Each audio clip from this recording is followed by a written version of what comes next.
ಕೂತ್ಕೊಂಡು ಮೊದಲನೇ ಸಲ ಮಾತಾಡ್ತಿದ್ದೀನಿ, ಸ್ವಲ್ಪ ಕಷ್ಟನೇ. ನಾನು ಒಬ್ಬ ನಿಂತ್ಕೊಂಡು ಮಾತಾಡಿದ್ರೆ ಅದು ಬೇರೆ ಥರ, ಆಮೇಲೆ ಕ್ಯಾಮ್ರಾಗಳಿಗೆ ಸಿಗಲ್ಲ, ಕೂತ್ಕೊಂಡೇ ಮಾತಾಡ್ತೀನಿ. ಎಲ್ರಿಗೂ ನಮಸ್ಕಾರ. ಮೊದಲನೇದಾಗಿ ನಾನು ಈ ಸಿನಿಮಾ ಅಂತ ಅನ್ಕೊಂಡಾಗ್ಲೇ, ಸಿನಿಮಾ ಆಲ್ಮೋಸ್ಟ್ ಮುಗಿಯಕ್ಕೆ ಬಂದಾಗ್ಲೇ ನಮ್ಮ ಸಿನಿಮಾಗೆ, ನಮ್ಮ ಪ್ರೆಸ್ ಮೀಟ್ಗೆ ನನ್ನ ಪ್ರೀತಿಯ ಶ್ರೀನಾಥ್ ಅಣ್ಣ ಬರಲೇಬೇಕು ಅಂತ ಅಂದ್ಕೊಂಡಿದ್ದೆ. ಬಂದಿದ್ದಾರೆ. Thank you sir, thank you so much. ಆಮೇಲೆ ಸಿನಿಮಾ ಶುರು ಮಾಡಬೇಕು ಅಂದಾಗ ಹಾಡು ಇರಲಿಲ್ಲ. ಕೊನೆಗೆ ವಿಶ್ರುತ್ ಅವ್ರು ಹಾಡಬೇಕು ಅಂದರು. ಹಾಡುಗಳು ಅಂದ ತಕ್ಷಣ ಅದನ್ನು ನಾಗೇಂದ್ರ ಪ್ರಸಾದ್ ಅವರೇ ಬರೀಬೇಕು. ಹೈದರಾಬಾದಲ್ಲಿದ್ದೆ, ಅಲ್ಲಿಂದ ಫೋನ್ ಮಾಡಿ ಸರ್ ನೀವೇ ಬರೀಬೇಕು ಅಂದೆ. ಅವ್ರು ಏನೂ ಮಾತಾಡಲಿಲ್ಲ, ಸೀದಾ ಬರೆದ್ರಷ್ಟೇ. Thank you sir, thank you so much. ಅದ್ಭುತವಾಗಿ ಬರೆದಿದ್ದೀರಾ. ಆಮೇಲೆ ಇದು ಬರೀ ಎಲ್ಲರೂ ಒಬ್ಬರೊಬ್ಬರು ಹೊಗಳ್ತಾ ಇದ್ದಾರೆ, ನಾನು ಹಂಗೇನು ಮಾಡೋಕ್ಕೆ ಹೋಗಲ್ಲ, ಯಾಕೆಂದರೆ ಟೈಮ್ ಇಲ್ಲ, ಅಣ್ಣಂಗೆ ಬೇಗ ಕಳಿಸ್ಕೊಡ್ಬೇಕು ಅಂತ ಹೇಳಿದರು. ಹಾಗಾಗಿ 2 ನಿಮಿಷದಲ್ಲಿ ನಾನು ಮಾತು ಮುಗಿಸ್ಬಿಡ್ತೀನಿ. ಮತ್ತು ವೇಲು ಸರ್, ನಾನು ಅವ್ರಿಗೆ ಒಂದೇ ಮಾತಿಲ್ಲದೆ, ಸರ್ ನಮ್ಮ ಸಿನಿಮಾ ಹಾಡುಗಳು ನಿಮಗೆ, ನೀವು ದುಡ್ಡು ಕೊಟ್ಟರು ಕೊಡದೇ ಇದ್ರು ಅಂತ. ಪಾಪ ಅವ್ರು ಕೊಟ್ಟರು, ಅದವ್ರ ಒಳ್ಳೆತನ. ಖಂಡಿತವಾಗ್ಲೂ ಹೇಳ್ತೀನಿ ಸರ್, ಕೊಡದೇ ಇದ್ರು ನಿಮಗೇನೆ, ಅದು ಬೇರೆ ಯಾರಿಗೂ ನಾನು ಕೊಡೋಕ್ಕೆ ಖಂಡಿತವಾಗ್ಲೂ ರೆಡಿ ಇರಲೇ ಇಲ್ಲ. ಅದು ನಿಮ್ಗೆ ನೇರವಾಗಿ ಹೇಳಿದ್ದೆ, ನೀವು ಅದಕ್ಕೆ ತುಂಬ ಸಂತೋಷವಾಗಿ ಒಪ್ಕೊಂಡು ನಮಗೆ ಪ್ರೋತ್ಸಾಹ ಕೊಟ್ಟಿದ್ದೀರ. Thank you so much. ಆಮೇಲೆ ವೀರಕಪುತ್ರ ಶ್ರೀನಿವಾಸ್ ಅವರು ನನ್ನ ಆತ್ಮೀಯ ಗೆಳೆಯ, ಈಗ ನನ್ನನ್ನು ಕವಿ ಮಾಡೋಕ್ಕೆ ಹೊರಟಿದ್ದಾರೆ. ಇನ್ನೇನು ಕೆಲವೇ ದಿನಗಳಲ್ಲಿ ನಂದೊಂದು ಪುಸ್ತಕ ಹೊರಗಡೆ ಬರುತ್ತೆ, ಕವನ ಸಂಕಲನಗಳು. Thank you sir, thank you so much. ಮತ್ತು ನನ್ನ ಪ್ರೀತಿಯ ಗೆಳೆಯ ಗೌತಮ್, ಕನಿಷ್ಕ ಹೋಟೆಲ್ ಮಾಲೀಕ, ನನಗೆ ತುಂಬ ಆತ್ಮೀಯ. ಈ ಸಿನಿಮಾಕ್ಕೆ ಎಲ್ಲ ಥರದ ಪ್ರೋತ್ಸಾಹ ಕೊಟ್ಟಿದ್ದಾರೆ. Gautam, thank you very much. ಈಗ ಸಿನಿಮಾ ವಿಷಯಕ್ಕೆ ಬರ್ತೀನಿ.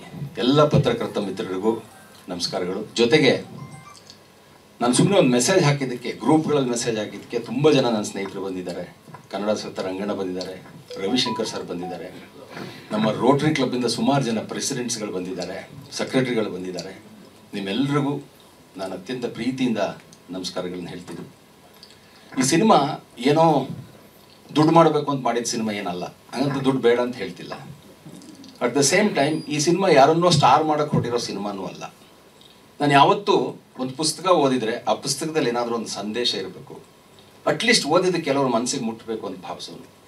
ಅದೇ ಥರ ಈ ಸಿನಿಮಾನೂ ಕೂಡ, ಈ ಸಿನಿಮಾ ನೋಡಿದವರಿಗೆ ಮನರಂಜನೆಯ ಜೊತೆಗೆ ಮನೆಗೆ ತಗೊಂಡು ಹೋಗೋದಕ್ಕೆ ಸಂದೇಶ ಅನ್ನೋದಕ್ಕಿಂತ ಯಾವುದಾದ್ರೂ ಒಂದು ಅಂಶ ಇರಲೇಬೇಕು ಅಂತ ತುಂಬ ಯೋಚನೆ ಮಾಡಿ ಈ ಕಥೆನ ಒಪ್ಕೊಂಡು, ನಾನು ಆ್ಯಕ್ಚುಲಿ ನನ್ನ ಈ ವಯಸ್ಸಲ್ಲಿ ನಾನು ಸಿನಿಮಾಗೆ ಹೀರೋ ಆಗಬೇಕು ಅಂತ ಖಂಡಿತವಾಗ್ಲೂ ಆಸೆ ಇರಲಿಲ್ಲ. ಬಟ್ ಸಿನಿಮಾ ಕತೆ ಅದನ್ನು ಖಂಡಿತವಾಗಿ ಹಣ ಇಲ್ಲಿ ಬರಿಬೇಡಿ.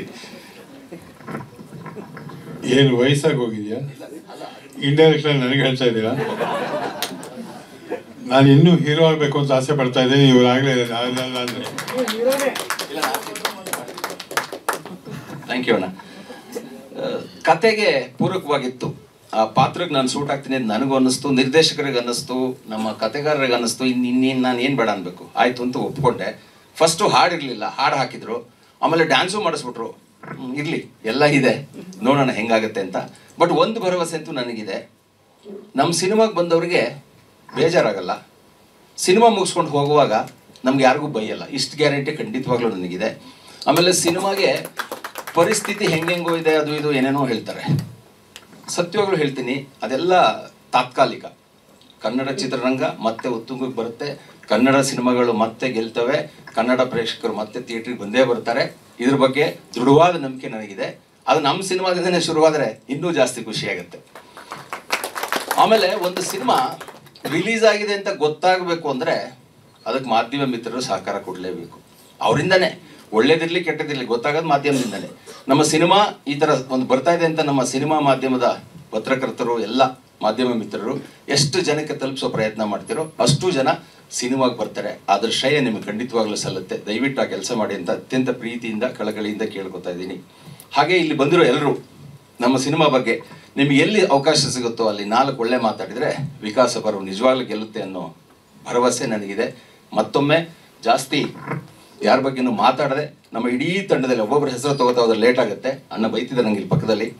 ಹಾಗಾಗಿ ನಮ್ಮ ಸಿನಿಮಾದಲ್ಲಿ ಮೊದಲನೇ ಕತೆ ಬರೆಯೋಕ್ಕೆ ಶುರು ಮಾಡೋದ್ರಿಂದ ಎಲ್ಲ ತಾಂತ್ರಿಕ ವರ್ಗ ಮತ್ತು ನಮಗೆ ಊಟ ಹಾಕಿದವರಿಂದ ಹಿಡಿದು ಈ ಸಿನಿಮಾಕ್ಕೆ ಪ್ರತ್ಯಕ್ಷವಾಗಿ ಪರೋಕ್ಷವಾಗಿ ಕೆಲಸ ಮಾಡಿರೋ ಎಲ್ಲರ ಪಾದಾರವಿಂದಗಳಿಗೆ ನಾನು ನಮಸ್ಕಾರ ಮಾಡ್ತಾ ನಾನು ಮಾತು ಮುಗಿಸ್ತೀನಿ. ನಮಸ್ಕಾರ.